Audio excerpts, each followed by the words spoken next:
Professor Willis, nós estamos aqui com o professor Willis Guerra Santiago Filho. Santiago Guerra Filho. Santiago Guerra Filho. E uma pessoa que tem conhecido, dispensa apresentações, principalmente na área filosófica e na área jurídica, né? Um cearense de destaque no Brasil, que está no mundo também. E quando fomos investigar a historiografia das casas de mediação, qual foi a nossa surpresa ao nos depararmos também com o nome do professor Willis constando dentro da história da mediação de conflitos no Ceará, que é uma mediação pioneira, porque aqui foi aonde primeiro se implantaram as casas ou núcleos de mediação, como são chamados hoje. Então eu pergunto ao professor Willis: professor, já sabíamos que o senhor, conhecido na área do direito, na área da filosofia, na arte também através da poesia, mas não sabíamos ainda, até investigar a história da mediação, do senhor junto à história da mediação. E eu lhe pergunto, como foi o seu contato, em primeiro lugar, com o tema da mediação? Muito bem, João. É um prazer ele falar, dar esse depoimento. Fico feliz de saber da sua pesquisa e também de que aquele trabalho que fizemos lá atrás, ainda no século passado, ainda que ao final do século passado, claro, resultou tão bem. É uma felicidade saber disso. E a minha aproximação com a mediação, ela se deu, de um lado, pela minha vinculação, que à época era bem maior do que atualmente, é preciso que se diga, mas à época era uma vinculação mais forte com o direito processual, constitucional, antes do processo civil, que foi o meu concurso para ingresso na Universidade Federal do Ceará, como assistente, tendo feito um mestrado na PUC de São Paulo, onde hoje eu leciono, né? Em processo civil, muito influenciado neste ponto pelo meu pai, que era professor de processo civil da Universidade Federal do Ceará, e eu também tive uma influência muito grande da minha mãe, que era professora de introdução ao direito, de teoria do direito, do mestrado, a Magnólia Guerra, no caso, né?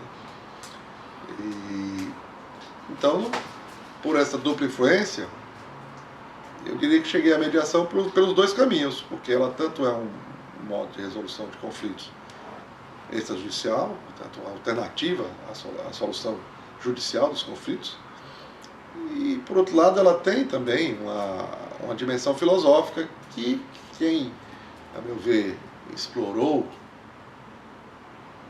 pioneiramente, e ainda hoje tem a obra que considero, desse ponto de vista, exemplar, foi um querido amigo meu, a quem foi apresentado pela minha mãe, que era colega dela de introdução, de teoria do direito, né, que é o professor Luiz Alberto Vará. Todos esses, é preciso que se diga, até aqui mencionados, de saudosíssima memória.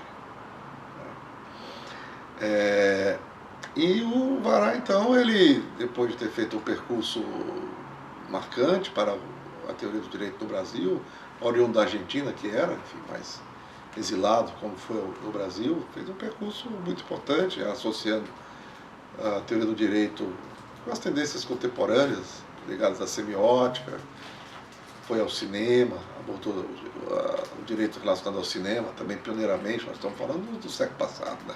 Sempre bom lembrar. Professor, o senhor lembrou o professor Luiz Vará da mediação transformativa, mas eu sei que foi o senhor que levou o seu amigo Luiz Vará para uma reunião junto à Defensoria Pública, onde a doutora Socorro França chamou vários intelectuais, dentre eles o senhor Luiz Vará, que foi seu convidado para essa reunião, e lá o senhor teve essa oportunidade de, junto com ele, propor a mediação. O que o senhor lembra desse momento? Não, eu lembro que realmente foi muito propício, porque além de estar conosco na época, o Vará, que vinha frequentemente aqui, nós nos frequentávamos muito, tanto ele aqui como eu lá em Santa Catarina, depois em outros lugares que ele morou, Buenos Aires. Eu me lembro que na época a gente tinha vindo de um congresso, recentemente, de um congresso internacional de filosofia do direito em Buenos Aires, onde ele me levou para falar juntamente com ele em universidades dessa capital sobre o tema da mediação, que naquele momento tinha surgido com muita força, inclusive do ponto de vista legislativo, porque a cidade de Buenos Aires, porque lá o direito processual ele não é federal, como aqui ele não é unificado, né?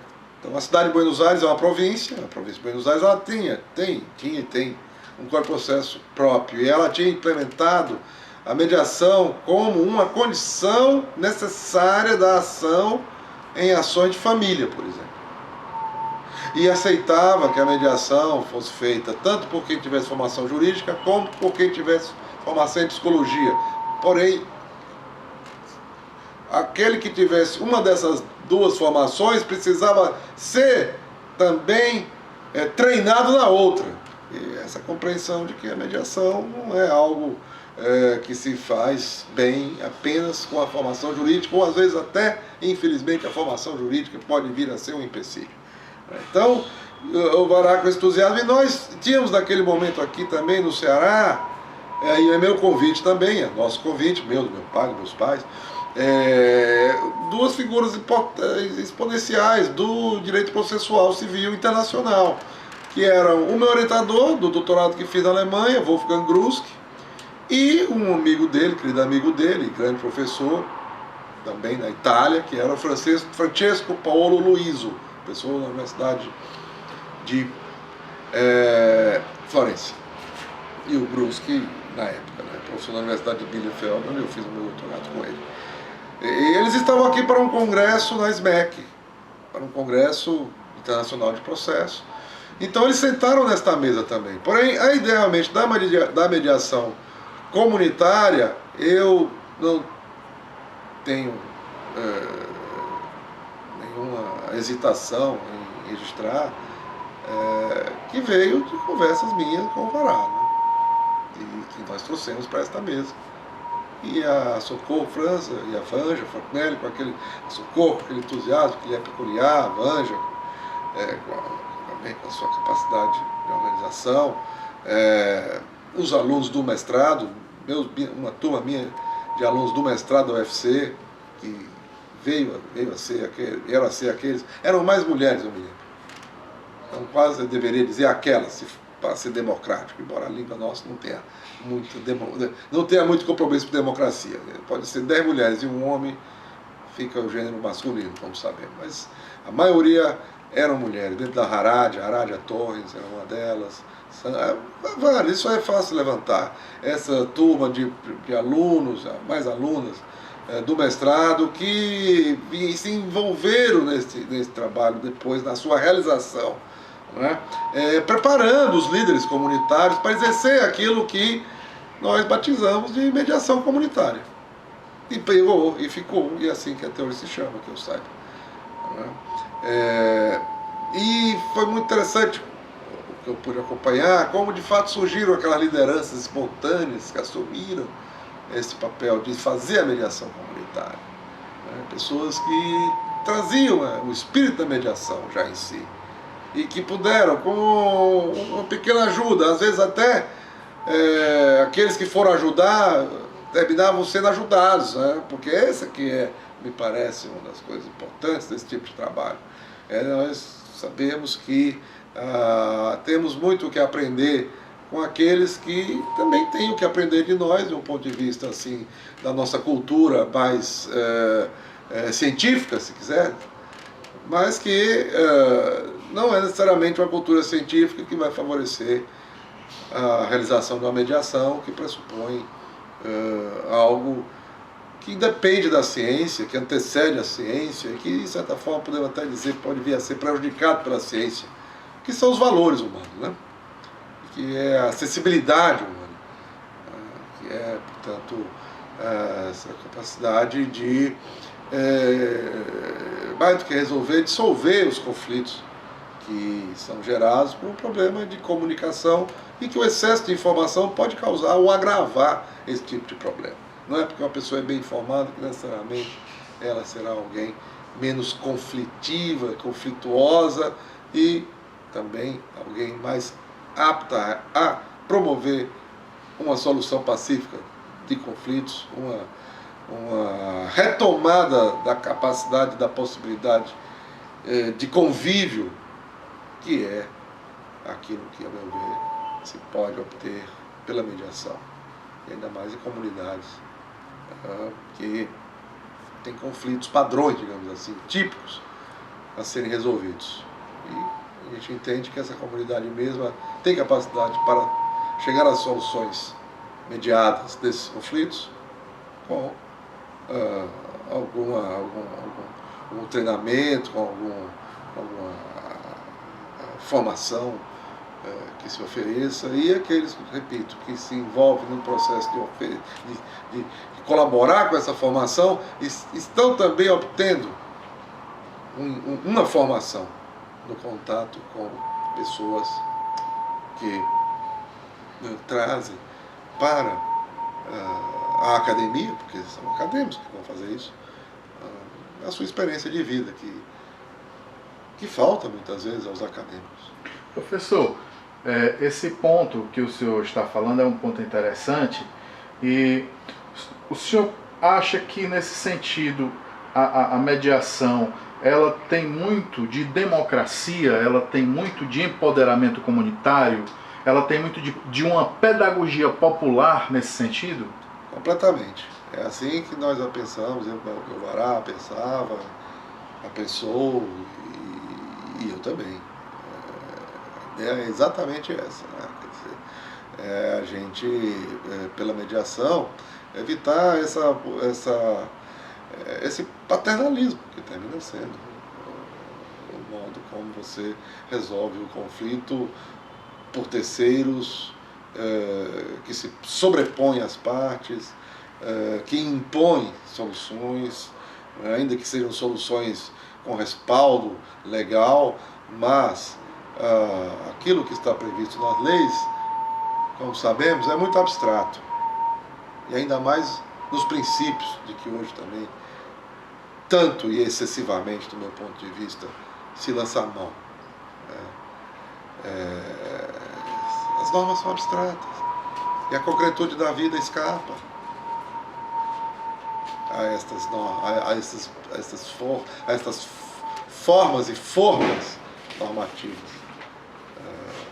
Então, sem desconsiderar tais normas, é preciso que, antes de se impor uma solução programada, pré-moldada, se busque uma dissolução, mais do que uma solução imposta, uma dissolução dos conflitos, através daqueles que neles se envolveram, buscando com eles verificar onde foi que a comunicação se perdeu, porque, em geral, os conflitos resultam de uma dificuldade de comunicação. Professor, uma coisa chama a atenção, quando da proposta e do encaminhamento desse grupo de pessoas a qual o senhor estava à frente, não é? O grupo de pessoas que tinha intelectuais do porte, enfim, do senhor Luiz Vará, e me parece que a mediação no Ceará ela foi implantada de uma forma muito inovadora, porque eu quero lhe perguntar isso, saber a sua opinião, se o senhor acha que ela é um tipo de mediação mista, porque tanto ela é uma mediação comunitária, como dependendo do desfecho ela vai ser encaminhada para o judiciário, ou seja, ela não é nem só mediação comunitária e nem só mediação judiciária, né? Ela é uma espécie de mediação mista e que vem funcionando bastante bem. Eu penso que é isso mesmo, quer dizer, não é que se afastou, né, a instituição, o Estado, ele está, digamos, apenas numa outra posição. Ele foi colocado na retaguarda, ele foi colocado não na linha de frente, não como o ator principal da cena, mas ele como um deus ex machina, né, como diziam os gregos, quer dizer, aquele instrumento que pode se lançar a mão dele para fazer acontecer na cena algo que se faz necessário e que não está acontecendo. Mas a cena não se desenrola, no cenário estatal. E isso é muito importante para que as pessoas possam acreditar na sua capacidade de resolver seus problemas, para que elas saiam do estado de minoritário que terminam sendo colocadas. Professor, nós que participamos do grupo de cultura de paz, pensamos que a mediação seja uma forma de resolução de conflitos, uma forma pacífica de resolução de conflitos, uma forma não adversarial, e que isso é um fator muito importante para a construção de uma cultura de paz. Queria saber a opinião do senhor sobre isso. Eu estou integralmente de acordo.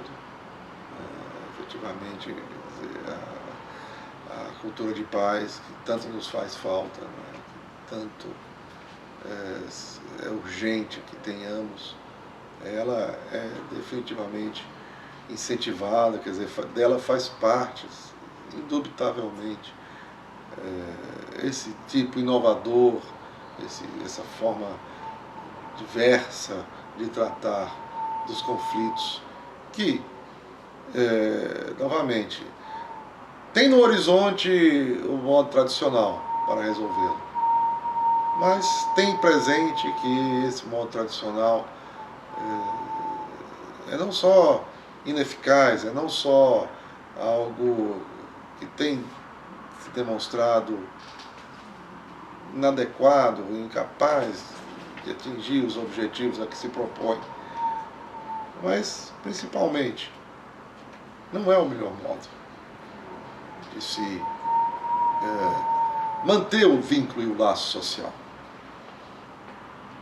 Ele não promove este cultivo das relações humanas de que nós tanto necessitamos. Porque o nome disso é amor. E o direito e o amor, eu diria que eles não têm uma relação muito boa. O direito não trata do amor. Não se trata de amor quando se trata de direito, infelizmente. Então, eu até entendo que aos poucos tem se desenvolvendo mais, como eu espero que se desenvolva, a cultura da mediação na sociedade, ela vem a transformar no próprio direito, que afinal de contas é também, não só também, é fundamentalmente um dos pilares da sociedade. Mas esses pilares precisam ser transformados. Esses pilares não estão mais dando sustentação à sociedade que temos entre nós, e para que esse novo direito surja, ele vai precisar ser cultivado pelo amor, pela sensibilidade. Professor,